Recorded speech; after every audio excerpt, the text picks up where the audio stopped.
हाँ जी, class 12th, क्या हाल चाल। आशा करते हैं आप लोग बहुत अच्छे होंगे और स्वस्थ होंगे। अभी हम लोग पिछले बेसिकली लेक्चर्स के अंदर क्या कवर कर चुके हैं। तो आप लोगों के एग्ज़ाम फरवरी मार्च में आने वाले हैं। कोशिश है दिसंबर तक कंप्लीट 12th क्लास का एटलीस्ट सिलेबस में बना करके आपके लिए अपलोड कर दूं, जिससे कि आप लोग घर बैठे आराम से रिवीजन कर पाएँ।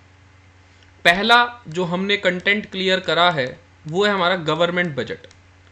बोर्ड के अंदर इंपॉर्टेंट चैप्टर है, 6 मार्क्स में आने की वेटेज रखता है। मैंने आपको कंप्लीट चैप्टर करा दिया है।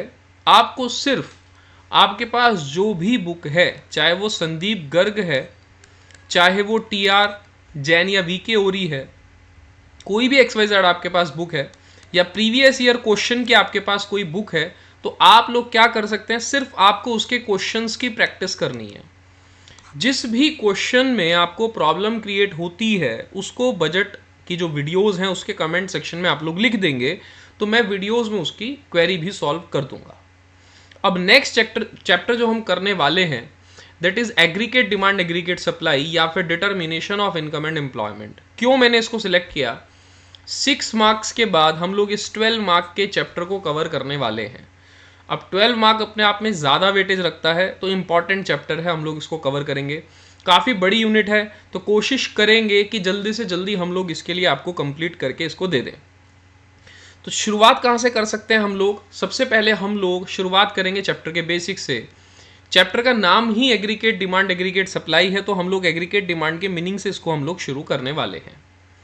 अब पहले हम लोग 11th के अंदर पढ़ते हैं कि डिमांड क्या होता है। एक कंज्यूमर मार्केट में कुछ खरीदना चाहता है, जिसको हम बोलते थे विलिंग, और उसके पास पैसे भी हैं, यानी वो एबल भी है उसको खरीदने के लिए, तो हम उसको डिमांड बोलते थे। अब हम बात कर रहे हैं एग्रीगेट डिमांड की। हम मैक्रो में आ चुके हैं, वो माइक्रो का पार्ट था 11th का। एग्रीगेट डिमांड का मतलब क्या होता है, अगर हम बहुत आसान भाषा में बात करें, सीधा फैंसी टेक्निकल डेफिनेशन में ना जाएं, तो एग्रीगेट डिमांड का मतलब होता है टोटल डिमांड ऑफ इकोनॉमी। यानी कि सारी इकोनॉमी मिलकर कितने गुड्स की डिमांड करना चाहती है, टोटल डिमांड ऑफ इकोनॉमी।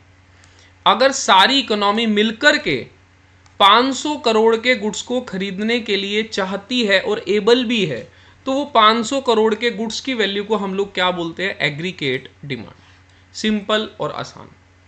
अब हम इसकी थोड़ी सी टेक्निकल डेफिनेशन की तरफ चलते हैं। यानी पिन टू प्लेन सब कुछ काउंट हो जाएगा कि पूरी इकोनॉमी मिलकर कितने गुड्स एंड सर्विसेज की डिमांड करना चाहती है। अब किसी भी इकोनॉमी के लिए अगर एग्रीगेट डिमांड बढ़ रही है और इकोनॉमी सप्लाई भी कर सकती है, तो ये अच्छी बात है। डिमांड ज़्यादा होगी, प्रोडक्शन ज़्यादा होगा, देश के लिए अच्छी बात है। डिमांड कम होती है तो चिंता का विषय है। अभी रिसेंटली जो 8-10 दिन से रिपोर्ट चल रही हैं उसमें साफ आ रहा है कि जो मिडिल क्लास है वो अपनी डिमांड को कम कर रहा है, तो कंपनीज पर इसका नेगेटिव इंपैक्ट जाएगा। उसको भी हम लोग कवर करेंगे आगे। तो एग्रीगेट डिमांड की डेफिनेशन क्या लिखी हुई है, aggregate demand refers to total value of final goods and services which all sector of an economy are planning to buy. यानी कि इकोनॉमी में जितने भी सेक्टर्स हैं, हम लोग पहले शायद नेशनल इनकम में ये पढ़ चुके हैं, आप लोग क्लासेस कर रहे होंगे, तो हम लोगों ने अपनी इकोनॉमी को 4 सेक्टर्स में डिवाइड किया हुआ है। पहला सेक्टर हमारे पास कौन सा होता है, प्राइवेट सेक्टर, या फिर हम लोग इसको हाउस होल्ड सेक्टर भी बोलते हैं। सेकेंड सेक्टर हमारे पास कौन सा होता है, गवर्नमेंट सेक्टर। थर्ड सेक्टर होता है, सर्कुलर फ्लो ऑफ इनकम के अंदर हमने पढ़ा था, इन्वेस्टमेंट या फिर फर्म सेक्टर, जो बेसिकली इकोनॉमी में क्या करते हैं, इन्वेस्ट करते हैं। और लास्ट होता है हमारे पास rest of the world sector. यानी सारे सेक्टर मिलकर इकोनॉमी में कितने गुड्स को खरीदना चाहते हैं, प्लान कर रहे हैं बाय करने के लिए।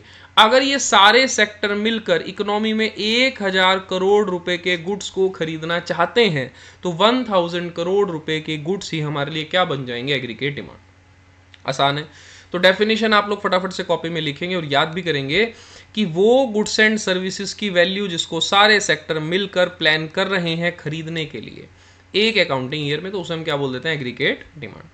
अब इकोनॉमी में एग्रीगेट डिमांड कैलकुलेट करना कितना मुश्किल रहता होगा, आप ये सोचो कि हमें सारे देश के डिमांड को ऐड करना है। तो हमने इसके लिए आसान तरीका क्या निकाला कि हम लोग एग्रीगेट डिमांड को किसके इक्वल रख रहे हैं, हम लोग एग्रीगेट डिमांड को टोटल एक्सपेंडिचर के इक्वल रख रहे हैं। क्यों रख रहे हैं टोटल एक्सपेंडिचर के इक्वल, डिमांड करने का मतलब ही खर्चा होता है। अगर मैं चाहता हूं कि मैं 10 लाख की गाड़ी खरीदना चाहता हूं, इसका मतलब मैं 10 लाख रुपए खर्च करना चाहता हूं।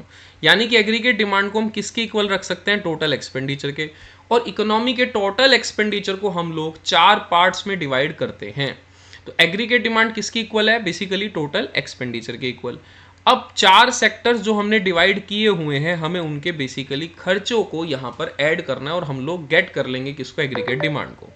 जैसे पहला खर्चा किसका होगा? हाउस होल्ड सेक्टर का। तो उसको हम लोगों ने नेशनल इनकम में क्या पढ़ा था? Private final consumption expenditure.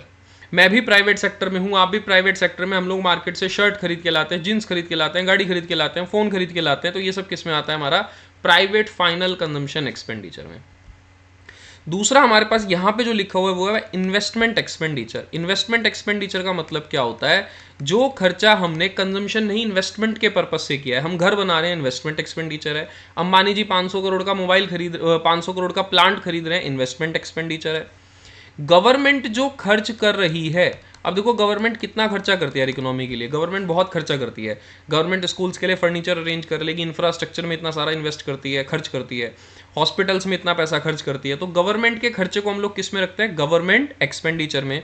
और लास्ट हमारे पास जो आता है वो आता है नेट एक्सपोर्ट, यानी कि ऐसा खर्चा जो बेसिकली इकोनॉमी में हमने तो नहीं किया, फॉरेनर्स आए और हमारे से कुछ खरीद रहे हैं, तो वो कहलाता है नेट एक्सपोर्ट। नेट एक्सपोर्ट निकालने के लिए हम लोग क्या करते हैं? एक्सपोर्ट में से माइनस कर देते हैं जनरली इंपोर्ट। तो बेसिकली हमारे यहाँ ही प्रोडक्शन होना है, हमारे यहाँ ही डिमांड होनी है, और लेकर के दूसरा देश जा रहा है तो प्रोडक्शन हमारे यहाँ हो रहा है, तो हम लोग उसको किस में ऐड करते हैं? अपने टोटल एक्सपेंडिचर के अंदर। तो हमें करना क्या है? एग्रीगेट डिमांड निकालने के लिए टोटल एक्सपेंडिचर ऐड करना है। टोटल एक्सपेंडिचर ऐड करने के लिए हम लोग चारों सेक्टर के खर्चे ऐड करते हैं, और यही बन जाते हैं एग्रीगेट डिमांड के कंपोनेंट्स। तो अगर एग्जाम में आता है 3 मार्क्स में व्हाट इज एग्रीगेट डिमांड, तो आप सिंपल सी यहाँ पे साफ सी डेफिनेशन लिखेंगे। अगर एग्जाम में आता है कंपोनेंट्स लिखिए एग्रीगेट डिमांड के, तो जो अभी कंपोनेंट्स मैंने आपको बताए हैं, यही 4 कंपोनेंट आपको लिखने हैं। प्राइवेट सेक्टर का खर्चा, इन्वेस्टमेंट एक्सपेंडिचर यानी फर्म का खर्चा, गवर्नमेंट का खर्चा और नेट एक्सपोर्ट। अगर हम इन चारों को जोड़ेंगे तो हमारे पास एग्रीगेट डिमांड कैलकुलेट होकर के आ जाएगा। अब एग्जाम के अंदर कभी भी इसकी थ्योरी को नहीं पूछा गया, तो चांसेस आर वेरी लेस कि इसकी थ्योरी को वहां पे पूछा जाए, लेकिन आपसे हेडिंग्स पूछे जा सकते हैं, तो हेडिंग्स आपको वहां पर लिख करके आने हैं। अब अगर हम 4 सेक्टर की इकोनॉमी की बात करें, 4 सेक्टर इकोनॉमी की बात करें, तो हमारे पास फॉर्मूला क्या बन जाता है? हमारे पास फॉर्मूला बन जाता है AD equals to C plus G plus I plus X minus M। इसका मतलब क्या है? इसको मैं समझाने की कोशिश करता हूँ। C का मतलब होता है private final consumption expenditure, G का मतलब होता है government final consumption expenditure, I का मतलब होता है इन्वेस्टमेंट एक्सपेंडिचर, और X माइनस M का मतलब क्या होता है? Net export. आसान बात है, लेकिन हम लोगों के सिलेबस में आपने नेशनल इनकम में भी देखा होगा 2 सेक्टर इकोनॉमी है। तो 2 सेक्टर इकोनॉमी के अंदर हम लोग सिर्फ किसको लेकर के चलते हैं? AD equals to C plus I को। सिंपल बात है। तो AD के 2 कंपोनेंट होते हैं, C और I। तो हम लोग AD में किसको लेकर के चलेंगे? सिर्फ कंजम्पशन को और इन्वेस्टमेंट को। अब इसी पे मुझे आपसे चर्चा करनी है। अगर आप अपनी बुक्स उठाएंगे तो वहां पर आपको शेड्यूल भी मिल जाएगा। किसका शेड्यूल मिल जाएगा? AD का, C का और I का। ठीक है, तो मैं बहुत कम शब्दों में आपको यहाँ बता रहा हूँ जिससे कि हम लोग जल्दी अपने लेक्चर को कवर कर पाएँ। जो I होता है यहाँ पर, तो I की डिटेल क्या लिखेंगे हम लोग? यहाँ पर ऑटोनोमस इन्वेस्टमेंट को कंसिडर किया जाता है। ऑटोनोमस इन्वेस्टमेंट का नेचर कैसा होता है आने वाले समय में हम पढ़ेंगे। यहाँ पे मैं बता देता हूँ, ऑटोनोमस इन्वेस्टमेंट का नेचर होता है कि नेशनल इनकम इकोनॉमी की कितनी भी हो, चाहे 0 हो, चाहे 100 हो, चाहे 200 करोड़ चल रही हो, अगर ये 10 करोड़ है तो ये हर लेवल पे कितना रहेगा? 10 करोड़। यानी कि ऐसी इन्वेस्टमेंट जो चेंज ही नहीं होती, वो हमारे AD के कंपोनेंट के साथ चलती है। C का मतलब क्या होता है? कंजम्पशन, कंजम्पशन एक्सपेंडिचर, खर्चा। कंजम्पशन एक्सपेंडिचर को ही हम लोग खर्चा बोलते हैं। अब C का मतलब कंजम्पशन है। अब कंजम्पशन के लिए एक खास बात होती है, क्या? हमारे देश की इनकम भले ही 0 हो जाए, यानी कि हम कमा 0 रहे हैं, पर कंजम्पशन कभी 0 नहीं होता। कंजम्पशन हमेशा कुछ ना कुछ रहेगा। अगर 20 करोड़ कंजम्पशन हम लोग 0 इनकम पर कर रहे हैं, तो इसको भी हम लोग बोलते हैं ऑटोनोमस कंजम्पशन। ठीक है, आने वाले समय में ये भी आएगा डिटेल में, पर मैं यहाँ पर आपको बता रहा हूँ कि ये फिगर्स कहाँ से आई। तो मेरी इनकम 0 हो सकती है, किसी भी देश की इनकम 0 हो सकती है। तो 0, 100, 200 ये हमारी नेशनल इनकम हो गई। वाई से हम नेशनल इनकम को डिनोट करते हैं। आई का मतलब क्या हो गया, ऑटोनोमस इन्वेस्टमेंट, 10 10 10, ठीक है, यानी हर लेवल पे क्या है, सेम।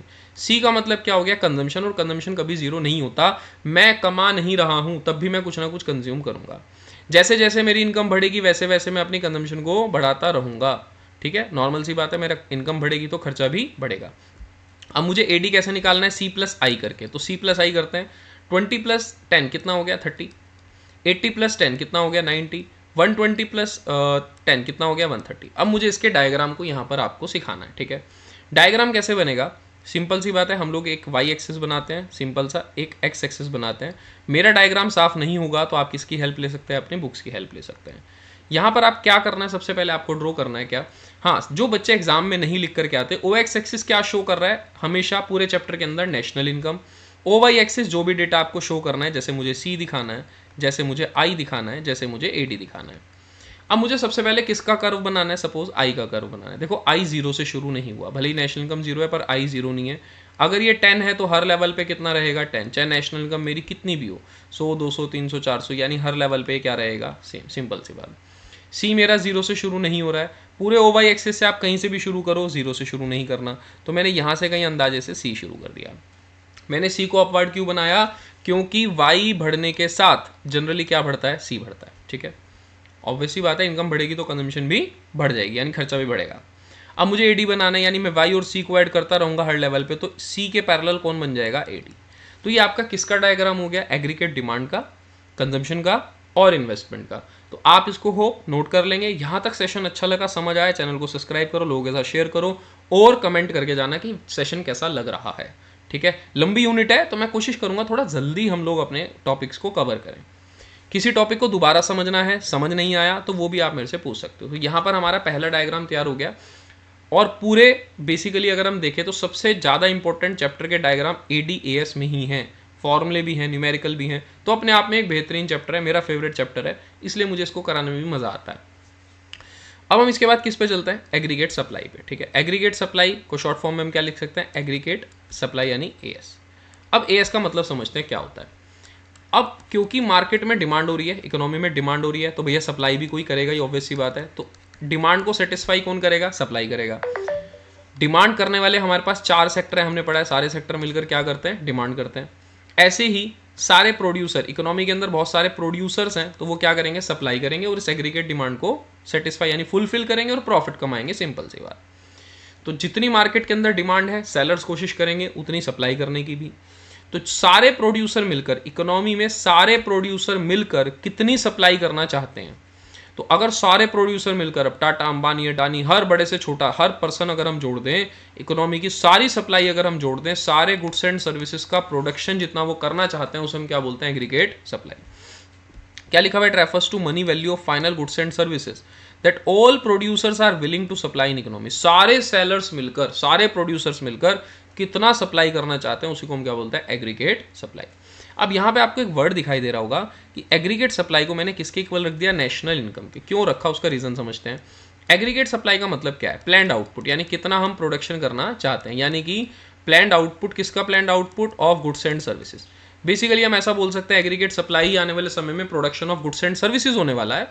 और नेशनल इनकम चैप्टर में भी हम लोग क्या पढ़ते हैं कि नेशनल इनकम का मतलब भी क्या है, production of goods and services. कोई भी देश तभी ताकतवर होता है जब वो ज़्यादा गुड्स एंड सर्विसेज प्रोड्यूस करता है। जीडीपी को भी हम क्या बोलते हैं, गुड्स एंड सर्विसेज का प्रोडक्शन।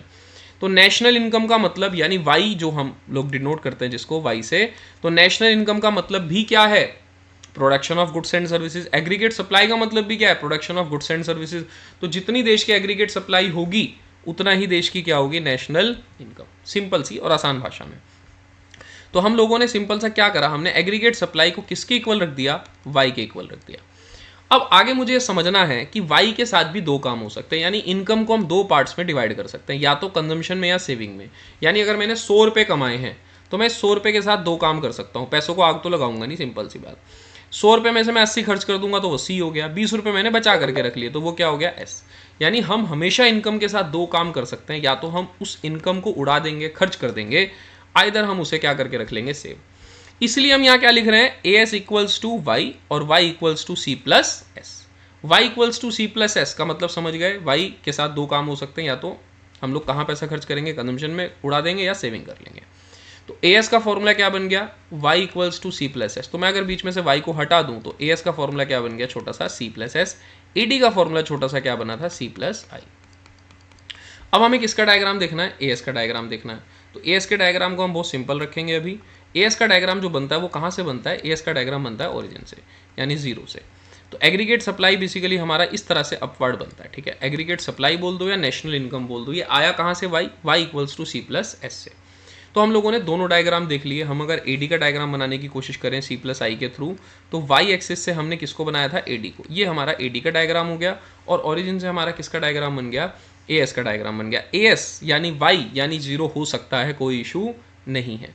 तो इस तरह से अपवर्ड स्लोपिंग, जैसे जैसे देश की नेशनल इनकम बढ़ेगी तो वैसे वैसे हमें डायग्राम भी अपवर्ड दिखाई दे रहा है। एग्रीगेट डिमांड, यहाँ पे हम बेसिकली ए एस को हम लोग इसलिए ऐसा कर्व बनाते हैं, सेम रेट से सेम कांस्टेंट ग्रोथ इसमें इसलिए दिखाई दे रही है आपको कि सेम रेट से बढ़ रहा है, जिससे कि हम लोगों को पढ़ने में आसानी रहे 12th लेवल तक। तो हमने एडी का मीनिंग पढ़ लिया, हमने एएस का मीनिंग पढ़ लिया, और एएस और एडी के डायग्राम को भी सीख लिया। अभी के लेक्चर में हम लोग इतना ही रखेंगे। नेक्स्ट लेक्चर में हम लोग किसको कवर करेंगे, कंजम्पशन फंक्शन मोस्ट इंपॉर्टेंट क्या होता है, और सेविंग फंक्शन क्या होता है। Thank you so much guys.